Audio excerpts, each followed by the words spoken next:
Himbagi mahau yaudrba aigi punsi aigi punsi aigi punsi Himbagi mahau yaudrba aigi punsi aigi punsi aigi punsi Punsina punsibo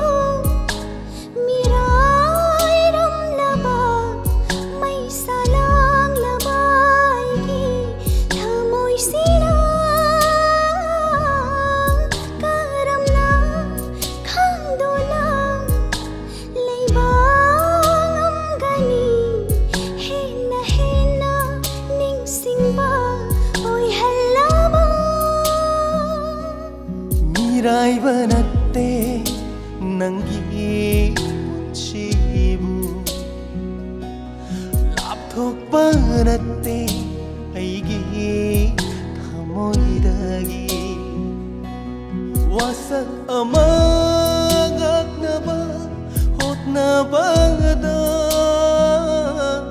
thamoida chakliba kallaba mai chakshidi Lanjadrabi nangi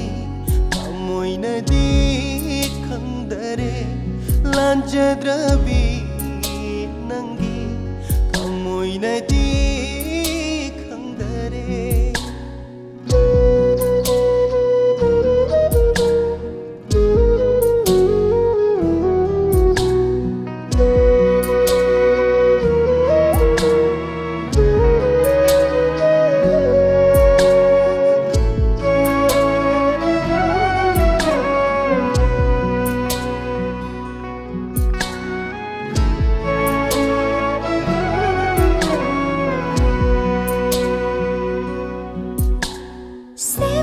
Charakpa nungsige panthong lambisu lapna tamna ifamdagi tam khare thajarude airakani haiba sunna ningsing lubada nangaigi thaudoksi Machit kairakle aigi thamoi Machit kairakle aigi thamoi Kairaba nangi thamoigi machit sindo amamamta oina aina jengani Semgachakini nauna unsigi pantong Panglamu matam adu fawbadi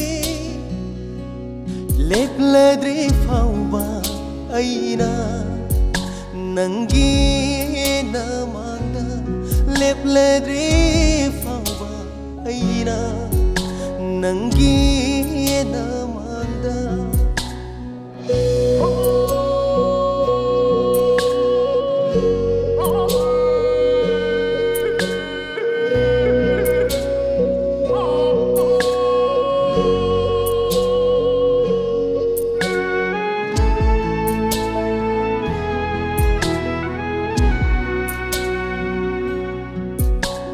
Jacksinna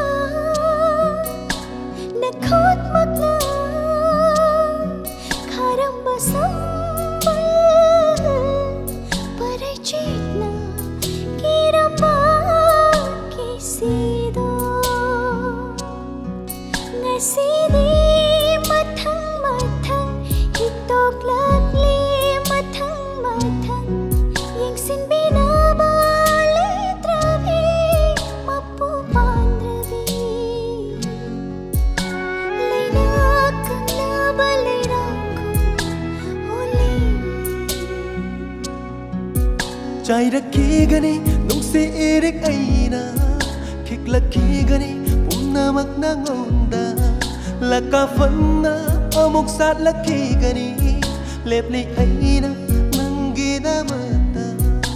ಥಮೋಯಗಿ ಸಂಬಲ್ ಚೈಗೊಯ್ ನುಂದ ಒಯ್ ಹಲ್ಲೈ ಕನಾಗಿ ನುಂಗ್ಸಿ ನಂಬು ಐಗೇತ ಒಯ್ ಜಗೆ ನಂಗ್ಸಿ mapok mapok kudinda ay geta oy jege nangse mapok mapok kudinda ಹಿಂಬಗಿ ಮಹಾವ್ ಯಾವ್ದ್ರ